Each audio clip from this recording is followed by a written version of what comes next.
ആരാധകർ DQ എന്ന സ്നേഹത്തോടെ വിളിക്കുന്ന താരമാണ് ദുൽഖർ സൽമാൻ. അദ്ദേഹത്തിന്റെ പല സിനിമകൾക്കും പ്രേക്ഷകർക്കിടയിൽ പ്രത്യേക ഫാൻ ബേസ് ഉണ്ട്. എന്നാൽ പലരും നെപ്പോ കിഡ് എന്ന് വിളിച്ച് അദ്ദേഹത്തിന്റെ അഭിനയത്തെ ചോദ്യം ചെയ്യാറുണ്ട്.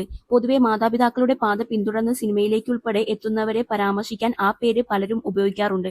ഇപ്പോഴിതാ അത്തരം പരാമർശങ്ങളോട് പ്രതികരിക്കുകയാണ് ദുൽഖർ സൽമാൻ. നെപ്പോ കിഡ് എന്ന പേരിന്റെ യാഥാർത്ഥ്യത്തെക്കുറിച്ചും ബഹുമുഖ നടൻ മമ്മൂട്ടിയുടെ മകനെന്ന നിലയിൽ ലഭിക്കുന്ന പ്രിവിലേജിനെക്കുറിച്ചും അദ്ദേഹം മനസ്സു തുറന്നു. അദ്ദേഹത്തിന്റെ ഏറ്റവും പുതിയ ചിത്രം കാന്ത നവംബർ 14-ന് തിയേറ്ററുകളിലെത്തി. അതിന്റെ ഭാഗമായി ഒരു ഓൺലൈൻ മാധ്യമത്തിന് നൽകിയ അഭിമുഖത്തിലായിരുന്നു ദുൽഖർ സൽമാന്റെ പ്രതികരണം.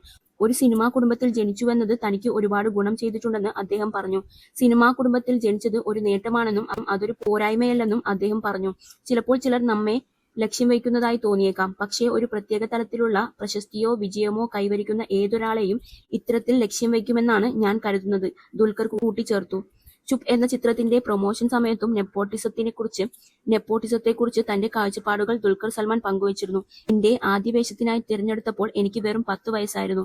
എന്റെ അച്ഛനുമായി അത് യാതൊരു ബന്ധവുമില്ല.